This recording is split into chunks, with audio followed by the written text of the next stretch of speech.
What's going on, everybody? Are you ready? Also, this is for Gary. Here you go. Just over there, just sleeping. I just was sleeping on your chair because you stand now, so I just sleep on your chair. Okay, welcome to the overview. Wow. Okay, so I feel like I have a lot to say, and I also feel like I'm gonna miss things because a lot has been floating around in my head about this album, and things are probably gonna just come out of order and miss things and all that kind of thing. The number one thing I think is I should have never read the lyrics. Actually, I'll post it right here. Okay, let me see. Sorry, I'm reading this. It's back there. The cool fat dude. What's going on? Says, I understand the people who encourage you to read the story and the lyrics for this one, but at the same time, you've been very consistent with the fact that you are not a lyrics guy, and I think that is where the disconnect is coming from. Personally, I would have suggested you do your initial reaction the same way you do for the rest of the catalog, and then go back and dig into the song, to the story/lyrics. We'll see on your wrap up when you are able to just sit back and listen without being burdened by focusing on the part you're less interested in. Anyway, great song. This was on a Headlong Flight. Yeah, I absolutely wish I didn't read the lyrics because I think that I don't care about them. The reason why I did is because I knew that if I didn't, I wouldn't hear the frickin' end of it. And instead, what I think it did is it made me miss the songs, kind of. It made me miss them. In the way that I would want to hear them. So, I mean, regardless, it doesn't matter. I listened to the album a zillion times afterwards, but you didn't get what should have happened, I think. Anyways, what should have happened is this is probably their best album since Power Windows. That's what I think.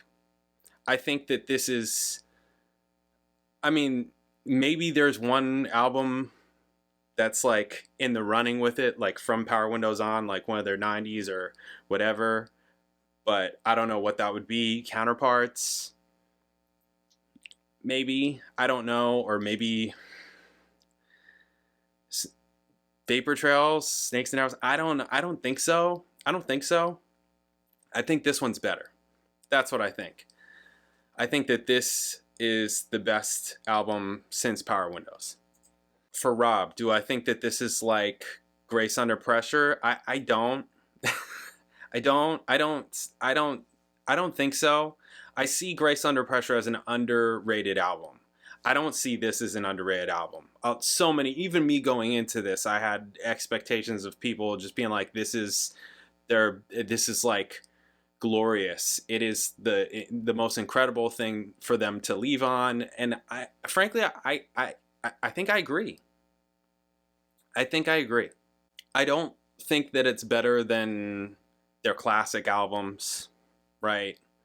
I don't think that. I think that it absolutely is probably the best of their later years albums, especially of those later years where like his voice is gone. Definitely the best of all those. So like the returning ones, and people were like, they kind of like, they took that break and then they had the 3 albums and they kind of just were like, okay, this is good, this is better, and this is even better. And I think I agree with that also. I think there's a little bit, I liked Snakes and Arrows, but there was some weak songs on there too. I mean, there were weak songs on this. The ones that I think are weak, like right off the bat, that I'm like, yo, no. And is actually these 2 songs. I feel like, hang on, how am I gonna just go through this? Let me just go through each song. Let me just do that. Let me just go through each song. Again, I have a lot flowing through here, and I know I'm gonna miss stuff and forget it and all that. First of all, Caravan is awesome. Love Caravan. I came around to Caravan and BU2B. I had heard them. This was my 3rd time on this watching, right? And I'd come around to both of them. I like both of them. Caravan's still awesome. There were certain songs where there were things that were just going through they stayed in my head all week long while I was listening to him. All week long. Caravan was one of them. Caravan was absolutely one of them. BU2B, I think, is great. What's going on with Caravan? Yeah, so, okay, reason for reading lyrics on first listen. Yeah, I really wish that I never did that. Shouldn't have done that. I don't care about lyrics. I still don't care about lyrics. I don't give a shit about the damn story. I don't listen to music like that. Like, and especially, specifically on first listen and like just when I'm just getting to know an album and the music, I don't care. If I really love a freaking album, like it just like I love it, and then I start singing it and all that, I just can't help it, then I'm going to want to get into that stuff. But that's just not first for me, like ever. It's just pretty much basically not. I mean, maybe if it's some like folk, you know, if I'm listening to like Joni Mitchell, like early albums or whatever. But even then, like I'm not super paying attention so much to like the storyline. I'm just kind of listening to phrases and if it sounds nice or not. You know, it's really it. Anyways, Caravan, yeah, chorus, they can't stop thinking big. Love that. That just kept on going on and on in my head. Awesome. BU2B, heavy. Only thing about BU2B is what I thought on the listen, which is get rid of the tag. Not the tag, the second chorus at the ending. They should have just tagged it and been done. Not done a second chorus and then tag and then be done. They should have, to me, just for what they were doing, I feel like they should have just hit the chorus, hit the tag, out. No second chorus. That kind of made it kind of cheapened it to me. That's my opinion. Still really like the song. Still like it. Clockwork Angels, I think this is one of the coolest songs that they've done. That whole rolling verse, the rolling feel in the verse, I'd never heard Geddy do a groove like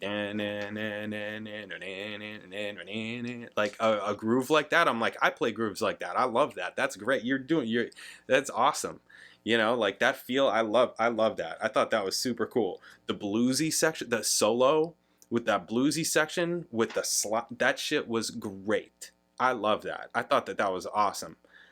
The only thing that was a little bit weird to me, and I kept on feeling it was weird, was the filter on Geddy's voice during that part, that I kind of just I couldn't understand or hear what he was saying.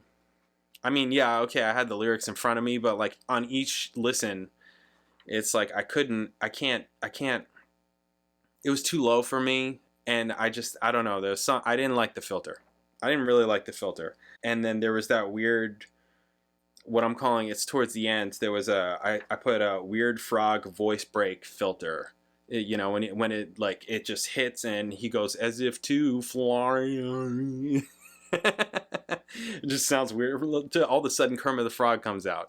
To fly. I'm like, this is with this. So, but what you know, this is me nitpicking, right? But aside from that, I think that that's a really cool song. That's a very unique song for them, in my opinion. Just with the feel and that bluesy section, how it just like that's another thing about this record. They had some good bridges, which they don't always have good bridges. So I thought there was some, which brings me to The Anarchist, had a nice bridge. That whole bass melody was really cool, driving, nice bridge, and they're hitting the chorus. I had the cans on, and you just, all of a sudden it got huge with those, when they hit those chorus pedals, you're just like, whoa, wow. Things got really thick all of a sudden. That was a really cool song, liked it.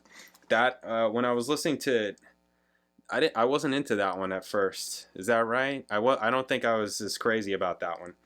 Carnies. Talking about character introductions, right? Yes. Getting into the story stuff, which I just really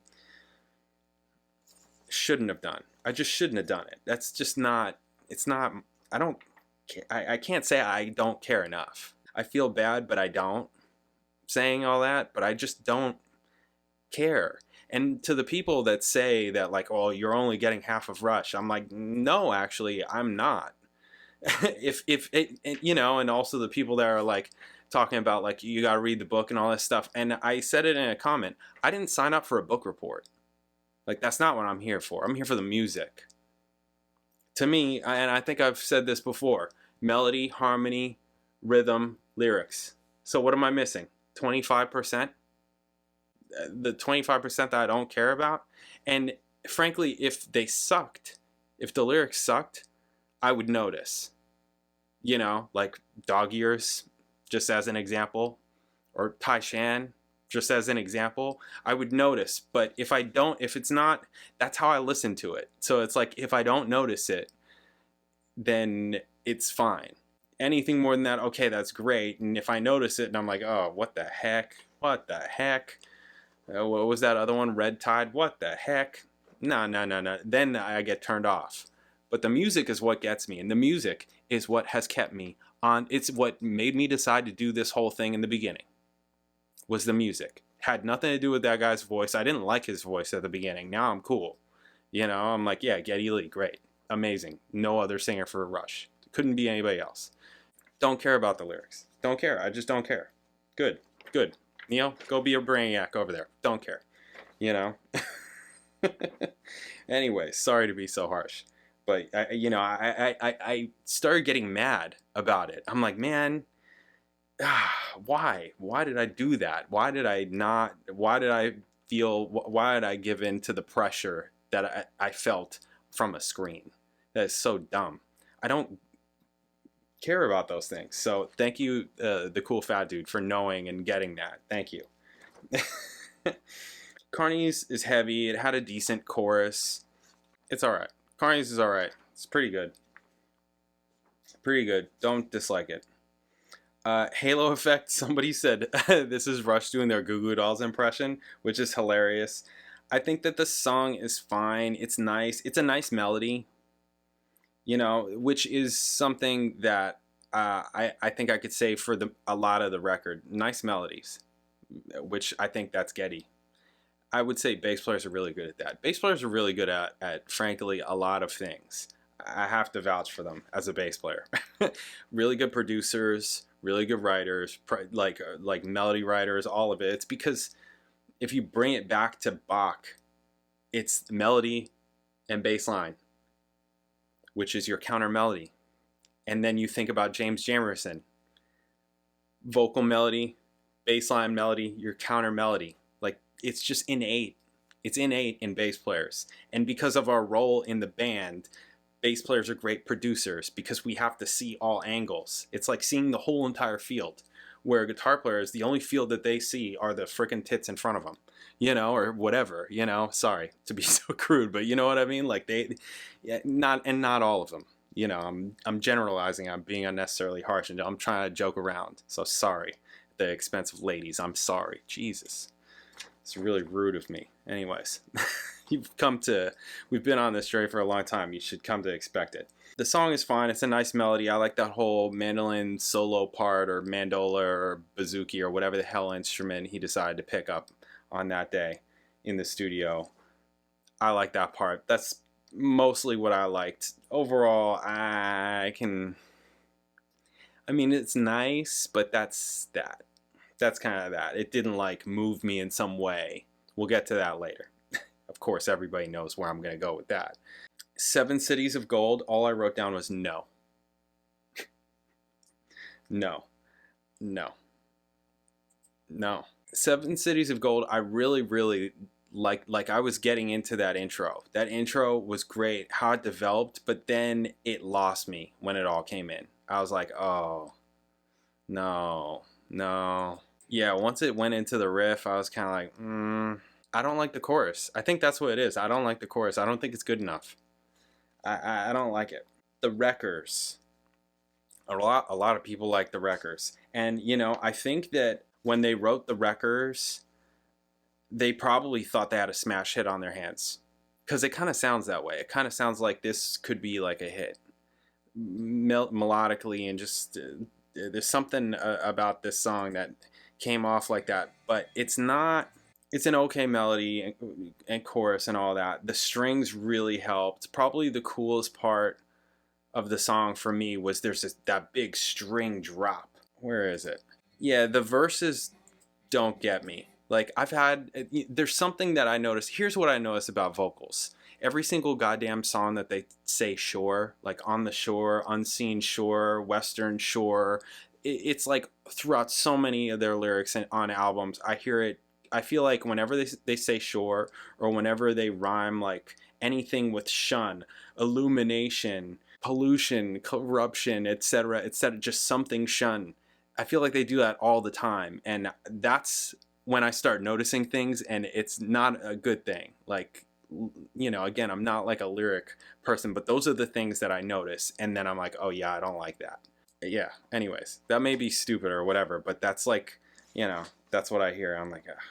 And on an unseen shore, it's like, God, you guys are always talking as if you live in fucking Toronto. Jesus, come on, guys.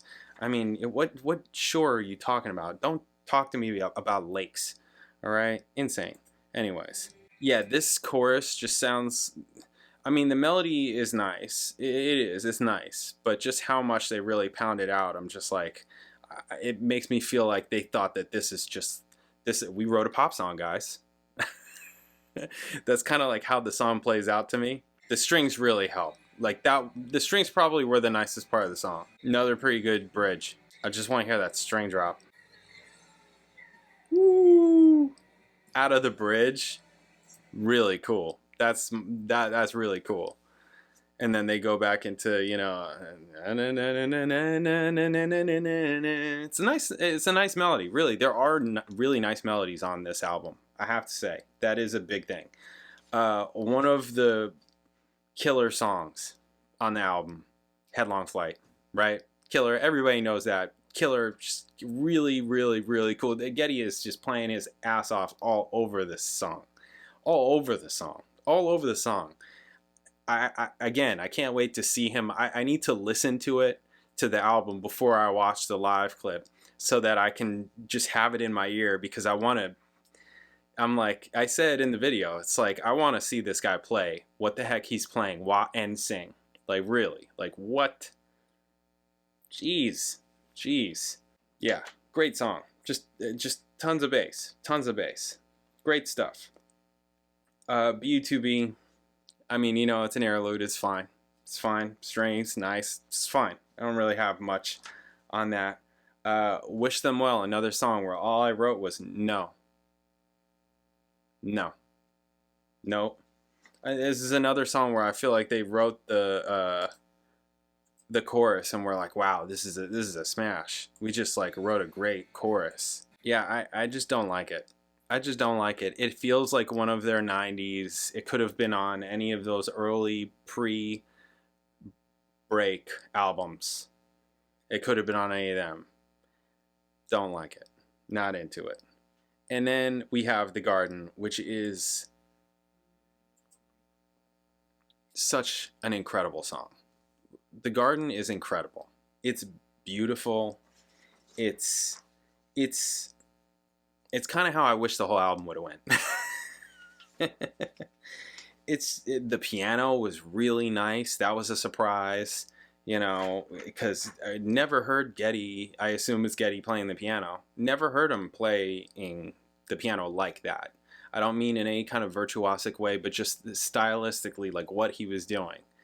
I'm like, wow, you guys have never utilized that before in any of your songs. Usually it's all just like synth shit. And now you got piano going. This is nice. I like piano. I can listen to solo piano. I like all that stuff. So that was really nice. The Garden is just incredible song. Another example of a really fantastic melody. It's like everything on that song was great. It like just worked, was perfect. They nailed it. They just nailed it. They nailed it. Great song. What else do I have to say? I think that it sounded fine. Just in terms of recording wise and all that, I think it sounded great. I liked their atmosphere sounds, their use of that. I thought it was great. I thought it was different that they were using atmosphere sounds as opposed to just like covering things, just covering the track with synths.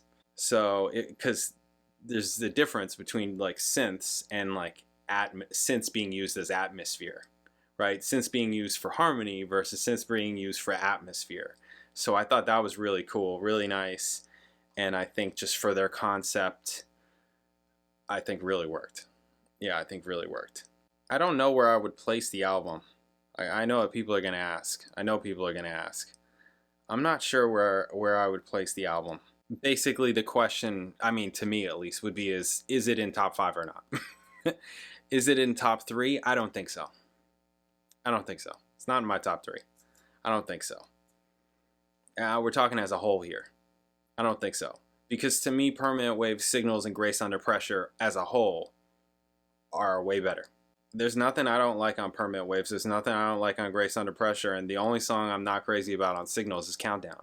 I dislike more than one song on Clockwork Angels. So, and also, again, you know, I've been going back to Hemispheres. Hemispheres is great.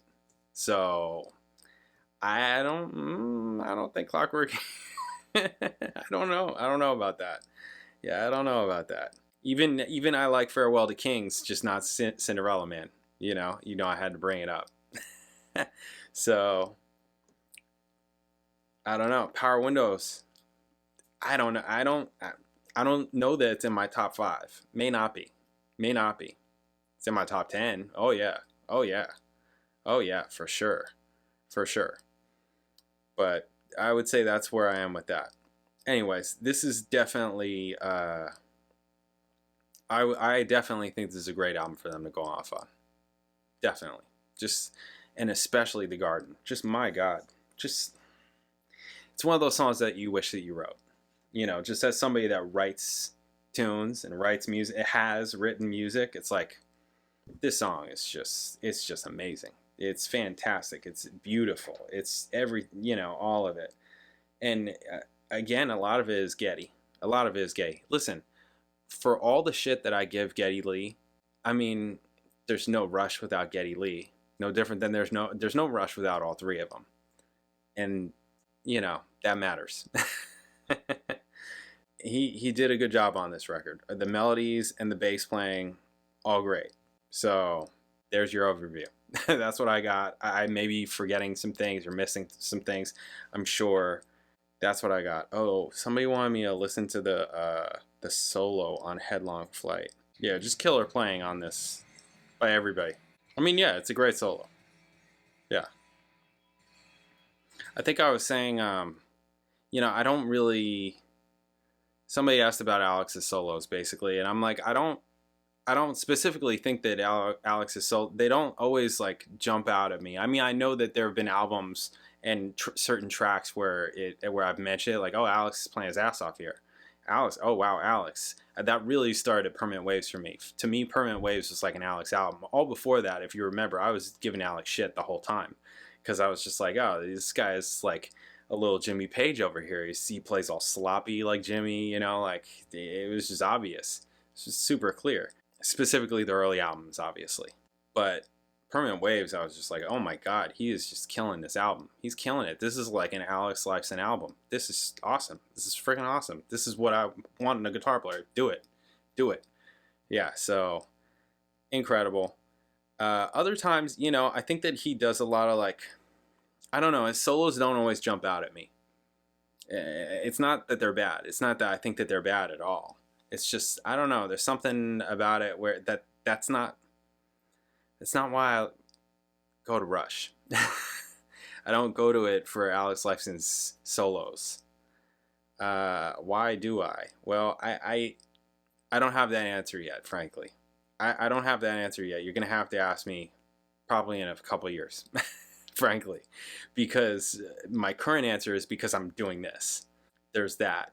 But, I mean, there are plenty of times where throughout this I've thrown on Permanent Waves or Moving Pictures or Signals or Power Windows or now Hemisphere, just different albums just to listen to them again. I mean, especially early on, especially Signals and Permanent Waves, I'm like, I want to hear that record again.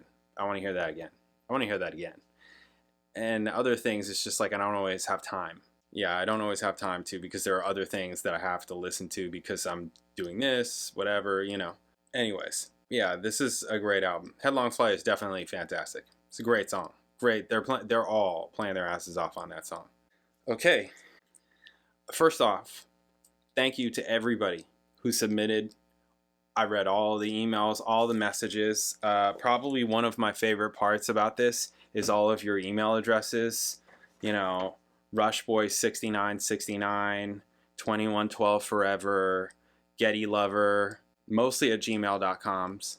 But, you know, all of your Rush related names, hilarious. Just wow. Exactly what I would expect from a Rush fan, right? I mean, as I've come to know Rush fans. I'm not like that. I will never do that. That's not the kind of fan I am. I'm not a fan like that of anybody, I think. That's just not how I am. But clearly people are, and that's good. We need people like you, right? Musicians, artists, we need people like you. You know, that's pretty great. So, and they're definitely a worthy band to have them. So, cool. Yeah, all your great messages. I really appreciate. I haven't responded to anybody unless there were many people who thought that they could get a leg up. I noticed all of it. Oh, my birthday is, my husband and my anniversary is, like, or I've seen them 100 times on 12 continents, and I just like you have to pick me, and it's like I'm not the one that's gonna do the picking. I'm gonna do it from a randomizer. Like I'm just inputting your emails, and also the people that emails me their email a zillion times, and it's like, yo, now I know in the future if I do this kind of thing again, which I probably will. I actually like doing it. I think it's cool. And thank you to Jim Tatro. Also, again, Jim Tatro for sending me this book to do this. Totally amazing. But now that I'm doing it, I'm like, oh, I should have been doing this the whole time. There are many things I should have been doing the whole time. Many things being doing a giveaway and also doing the comments section videos, which you guys clearly like and is really cool. I enjoy doing. So that's really cool. I should have said one entry per person. Totally didn't think of that because I didn't think of that. But then people started asking. First of all, I started just getting extra emails every day at every video time. I'd get that email of like, oh, here's that person again emailing me. Okay, yeah, I got you. But then a few people asked in the comments, hey, is there any benefit to emailing more than once? And it's like, no, I'm not some like major, and I made me realize there are these major giveaways where people, like these companies give away cars if you donate to charity and this, that, and the other thing. And you have 5 entries, or you have 100 entries, or 25,000 entries, shit like that. I'm just like, I didn't think about that. So it's like, no. It's just me and my cat. So, no, 1 entry per person. That's it. So thank you to everybody that entered. And I'm filming this early because I need to do it because I have a gig the day before it comes out. But the drawing I'm gonna cut in. The drawing I'm gonna do on the Saturday in the afternoon, and I'm gonna cut it in right here. All right, guys, here we go. The giveaway. Randomly pick one winner. The name of my drawing is Rush Tourbook Giveaway.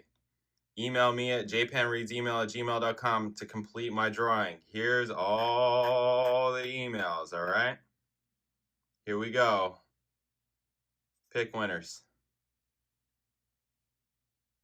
Okay, now, oh, look at that. That was fast. Let me open it.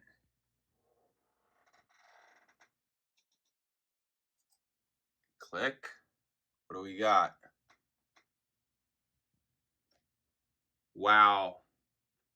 Wow. It's an upset. Yeah, do you see this? Out of 158 people, I can't believe only 158 people submitted. I'm like kind of surprised at that, given how many people watch the videos. I'm like, wow. If I could do math fast, I would be able to tell you what percentage that is. But I can't. What is it? Probably like I'll probably come back and figure that out. But guess what? You won the book. Good job. Okay, so there's your winner. Right? Whoever, I don't know who it is because I haven't done it right now. But there's your winner. Get at me. I'm probably going to email you, probably going to email you and be like, hey, what's your address? So I can drop this off at your house. I'm going to just drive right to your house. I'll cross the border. I'll do it. I'm just kidding. I'm not going to. I already got the box. I got the book. I got it all ready to go. So that will go out this week, right? After I get your information, it's going out. Depending on where it's going, I would expect it by the end of the week, right? How long does mailing things take nowadays? So, anyways, that's what it should be. All right. So what's up next for us? I would say I'm gonna do Clockwork Angels. I'm doing the Clockwork Angels tour, and I'm gonna do R40, right? R40. Somebody actually emailed me and said that all of R40 is not on YouTube, and I haven't checked yet, but I'm like, oh, that's not good for me. That's not good for me in doing these videos. So hopefully that won't be a problem. Hopefully it's all there. I just need to find it. Hopefully it's there. And the other thing that I'm a little bit concerned about, because I forgot that Headlong Flight live Clockwork Angels got blocked when I did it last year before I started the discography. I'm hoping that that isn't a trend with the rest of the Clockwork Angels tour. So that could be a thing, which would suck, but I mean, at least I got all the albums in, right? Right? I mean, all the good stuff is basically over, right? I mean, I am interested to see Clockwork Angels tour. I'm interested to see them do all this. Let's look at it right now. Let's see what's going on. What are they playing? Now that I've heard the album, I know what's going on. All right, they do subdivisions. They bring back Big Money, which is great. They have to put us through Force 10. Okay, fine.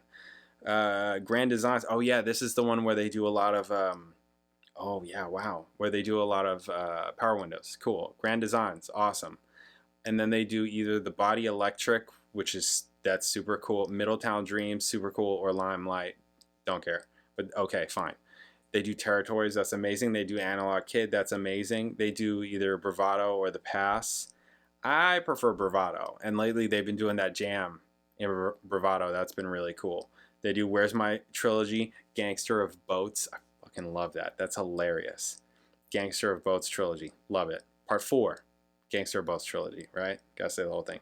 They do Far Cry. Far Cry's cool. Then they hit set 2 with Caravan. All right, this is like how they did the last one, right? They hit Caravan, Clockwork Angels, the Anarchist Carnies, the Wreckers, Headlong. Holy shit, they do a lot of it. Headlong Flight, Halo Effect, 7 Cities, or Wish Them Well. Yeah, see, they know. They knew. They put them together. 7 Cities of Gold or Wish Them Well. Both songs can go. Go. You got a stronger album already. The Garden, amazing. Just amazing. Then they do Manhattan Project or Dreamline, Red Sector A, YYZ, Spirit Radio, Tom Sawyer, and then either 2112. Oh, they do the grand finale. Good for them. Good. They should always have done that. Every time that they did 2112, they should have thrown in that grand finale, because it's just so freaking epic. Like, just so epic. I made a freaking t-shirt on it. Come on, guys. It's so epic. That was a big mistake on there. Or Working Man. Okay, great. So, very cool. Very cool. Yeah, I can't wait to check it out. Can't wait to check it out. So hopefully that goes smoothly. And, if all of R40 isn't on the channel and I'm not able to do all of it, worse things have happened. I'm not going to cry over that. But, yeah, there's all that. Then I'm going to do the Time Stand Still documentary. And then Envy of None. And then we're officially done. Officially. I'm sure there's people that are going to get off right now. I'm sure, well, actually, I should have said yesterday. Yeah, people that get off yesterday, I'm sure those, non-Rush fans, I'm just kidding. Anyways, cool. Thank you, everybody, for all of it. All of it. Super cool. I mean, they're pretty incredible. It's and interesting at the same time. just because of their personalities and also the fact that they stayed together for such a long period of time. That's really incredible and good for them. You know, I'm not always into the goofiness. Sometimes it's funny. Sometimes when I feel like they're funny, I like that. But when I don't feel like they're funny, it's just weird, awkward, or whatever. You know, like not my style awkward, because everybody's got their style of awkward. You know, then I'm not as into it. But whatever, it's fine. But the music is what. Again, if you go back to the beginning of when I was doing these videos on Rush before I started the discography, the music is always what the reason why I started doing this, because I thought the music was cool. It's like, oh yeah, these guys can clearly play. They have a ridiculous drummer. I've always said your band is only as good as your drummer, and they got one of the best. Period. That's really amazing. So it's been cool. It's been cool. I definitely like their earlier albums better. Definitely. Their later albums have stuff on it that I like also. But it's just more kind of, you got to kind of dodge and weave, you know, like, okay, I want this one, not this one. Go, get away from me. All right. No. You know, you got to be careful with that. But again, the reason, and doing forever ago when I did David Bowie's discography really taught me, like, the reason why you do this is because there are songs on these albums that are forgotten, thrown away, just not their classic albums. There's songs on there that are really good. And that's cool to find and check out. It's like, do you know this song? Do you know this? Okay, yeah, everybody knows these songs, but do you know this one? You never heard him. You never heard Rush like that. Ghost of a Chance, for example. Never heard him like that. Really cool. So, dig it. Anyways, all right. Thank you. I feel like it's been a while since I've thanked everybody. Thank you to everybody who is subscribed to the channel, who likes the videos, who comments on every damn video. Thank you. Really. Who sends me donation requests, who just sends me for no reason, just as a thank you. Thank you guys. Really, it's amazing. I didn't plan or expect any of this. I wasn't thinking, oh yeah, I know what I'm going to do. There's going to be a pandemic and I'm going to, you know, lose everything that I have doing this career thing over here. And I'm going to, you know, decide to move out of the state and go over here to this other crazy state, you know, and start making videos where I'm critiquing music, you know, and stuff like that, which is, you know, like kind of a double-edged sword, because it's cool and I love listening to music, but also nobody likes a critic. And I can be critical. I've heard I can be critical. Also know that I'm critical about myself also. I'm not blind to, you know, somebody tried to tell me in a comment one time. I don't even, this is for a comment section video. Someone was a total asshole to me in a comment. What else is new? But I was just like, yo, this is, yo, this is out of line. Anyways, thank you to everybody for everything. You guys are totally amazing. And they should be grateful that you're their fans. Because I know you're not here for me. So thank you guys. All right, I'll catch you guys in the next video, or I won't. See you later.